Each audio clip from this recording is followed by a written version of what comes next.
بسم اللہ الرحمن الرحیم۔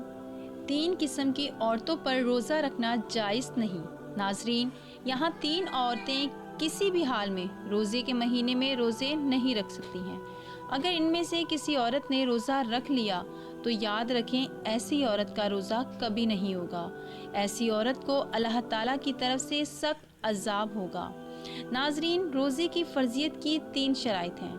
اسلام میں بالغ، ہوش و حواس اور عاقل ہونا، یعنی کہ روزے ایسے تمام مسلمان مرد عورت پر فرض ہیں جو عاقل ہو اور بالغ ہو اور جو اپنے ہوش و حواس میں ہو، یعنی کہ پاگل اور دیوانہ نہ ہو۔ ایسے تمام مسلمان عورتیں اور مرد پر رمضان کے روزے فرض نہیں جو دیوانے یا پاگل ہوں۔ اب اس کے علاوہ روزے کی فرضیت ادا کرنے کی 2 شرائط ہیں۔ پہلی، صحت مند اور تندرست ہونا، اور دوسری، محکم ہونا، یعنی کہ بیمار آدمی اپنی بیماری کی حالت میں اور مسافر اپنے سفر کی حالت میں روزہ چھوڑ سکتا ہے، یعنی کہ ان لوگوں کو رمضان کے مہینے میں روزے چھوڑنے کی اجازت ہے۔ یاد رکھیں، اگر ایسے شخص رمضان کے مہینے میں روزے رکھنا چاہے تو وہ رکھ سکتا ہے، ان کا روزہ قبول ہو جائے گا، لیکن اگر نہ رکھیں تو ان کو کوئی گناہ بھی نہیں ہوگا۔ یہاں بعد میں ان روزوں کی قضا کر سکتے ہیں، لیکن یہ 3 عورتیں ایسی ہیں جن کا رمضان کے مہینے میں روزہ رکھنا حرام ہے، یعنی کہ ان 3 عورتوں کا روزہ رکھنا جائز نہیں۔ اگر ان 3 عورتوں نے رمضان کے مہینے میں روزہ رکھ لیا تو ان کا روزہ تو کسی بھی حال میں نہیں ہوگا، بلکہ ان کو اللہ کی طرف سے سخت عذاب بھی ملے گا۔ نمبر 1، سب سے پہلی عورت وہ ہے جو حیض کی حالت میں ہو۔ ایسی عورت کا رمضان کے مہینے میں روزہ رکھنا حرام ہے، مگر ایسی عورتیں بعد میں قضا کریں، وہ رمضان کے مہینے میں بھول کر بھی روزہ نہ رکھیں۔ اگر کوئی عورت حیض کی حالت میں روزہ رکھ لیتی ہے تو اس کا روزہ قبول نہیں ہوگا۔ حدیث شریف میں ہے کہ حالت حیض میں عورت روزہ نہیں رکھے گی، اور حیض کی مدت ختم ہو جانے کے بعد اس پر ان دنوں کے روزے کی قضا واجب ہے۔ جیسے کہ حضرت عائشہ صدیقہ رضی اللہ تعالیٰ عنہما فرماتی ہیں کہ حضور نبی اکرم صلی اللہ تعالیٰ علیہ وسلم ہمیں حالت حیض سے پاک ہونے پر روزوں کا حکم فرماتے۔ اس کے علاوہ روزے کی حالت میں اگر مغرب سے پہلے کسی بھی وقت عورت کو حیض آ جائے تو اس کی وجہ سے روزہ فاسد ہو جائے گا، اور پاک ہونے کے بعد اس روزے کی قضا رکھنا لازم ہوگا۔ جو عورت حیض و نفاس کی حالت میں ہو اسے کھانا پینا چاہیے، یعنی روزے دار کی طرح مشروبات کی وجہ سے تنہائی میں بھی بھوکی پیاسی نہ رہے۔ البتہ اس کے برعکس اگر حائضہ عورت دن کا کچھ حصہ گزارنے کے بعد پاک ہو گئی تو اب دن کے بقیہ حصے میں کھانے پینے سے رکا رہنا چاہیے۔ نمبر 2، ناظرین، دوسری عورت وہ ہے جو نفاس کی حالت میں ہو۔ عورت کے لیے نفاس کے ایام میں نماز پڑھنا اور روزہ رکھنا شرعاً جائز نہیں، البتہ ان ایام کے روزوں کی قضا لازم ہے، نماز کی قضا نہیں۔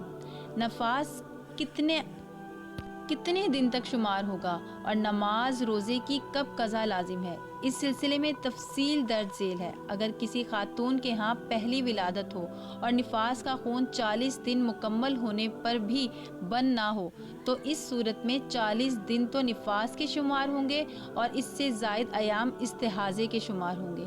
غسل کے بعد ان ایام کی ہر نماز کے وقت کے لیے استنجا کرنے کے بعد باوضو ہو کر نماز ادا کرنا لازم ہوگا، اور استحاضہ کے دوران عورت روزہ بھی رکھے گی۔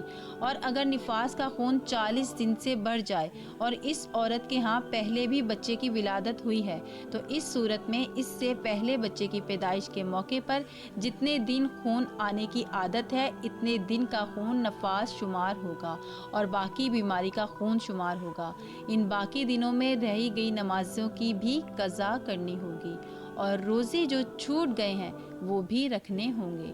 اور اگر خون 40 دن کے اندر بند ہو جاتا ہے تو وہ مکمل ایام نفاس کے شمار ہوں گے۔ ان دنوں میں روزے نہیں رکھے گی اور نماز بھی ادا نہیں کرے گی، تاہم روزوں کے بعد بھی قضا کرنی ہوگی۔ ناظرین، تیسری عورت حاملہ، ناظرین، ایسی عورتوں کا رمضان کے مہینے میں روزہ رکھنا حرام تو نہیں ہے، لیکن ایسی عورتوں کو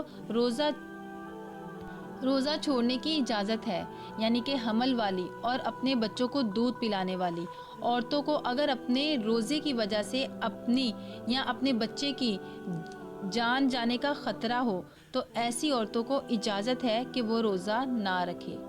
اگر حاملہ عورت کو ظن غالب ہو کہ روزہ رکھنے کی صورت میں خود اس کی جان یا بچے کی جان کو خطرہ ہو سکتا ہے تو اس حالت میں عورت روزہ چھوڑ سکتی ہے اور بعد میں قضا کرنا واجب ہے۔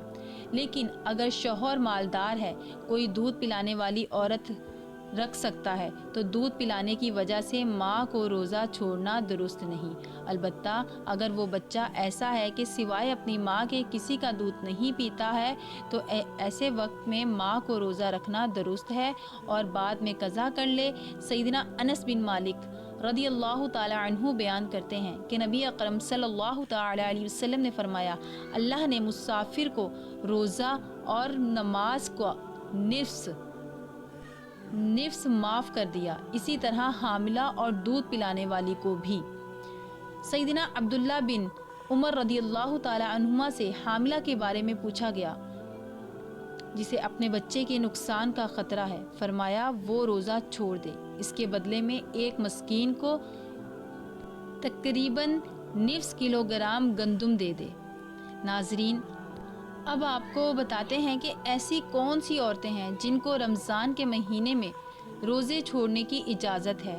نمبر 1، اگر کوئی عورت سفر کی حالت میں ہے یا بیماری کی حالت میں ہو یا اپنے بڑھاپے کی وجہ سے اتنی زیادہ کمزور ہو گئی ہو تو اگر اس نے روزہ رکھ لیا تو اس کی جان جانے کا خطرہ ہو سکتا ہے، تو ایسی عورتوں کے لیے روزہ چھوڑنے کی اجازت ہے۔ مگر ایسی عورت کو چاہیے کہ اگر وہ بعد میں صحت مند اور تندرست ہو جائے تو وہ ان روزوں کی قضا کرے، اور اگر بعد میں وہ پھر دوبارہ صحت مند نہ ہو سکی تو اسے چاہیے کہ وہ ان روزوں کا کفارہ ادا کرے، اور کفارہ یہ ہے کہ ہر ایک روزے کے بدلے میں کسی مسکین کو 2 وقت پیٹ بھر کر کھانا کھلایا جائے۔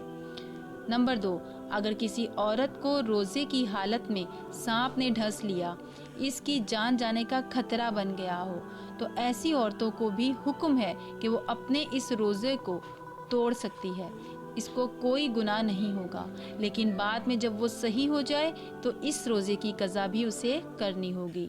نمبر 3، عورت حیض سے پورے 10 دن اور 10 رات میں فارغ ہو گئی، اب اس کو چاہیے کہ وہ اگلے دن کا روزہ رکھ لے، اور اگر کم دنوں میں پاک ہو گئی اور اگر صبح ہونے میں اتنا وقت باقی ہے کہ اس کے پاس نہا دھو کر تھوڑا وقت بچے گا تو اس کو چاہیے کہ وہ روزہ رکھ لے۔ دین اسلام نے دنیا کے ہر خطے میں رہنے والے عاقل، بالغ اور مسلمان مرد عورت پر ماہ رمضان کے روزے فرض کیے ہیں۔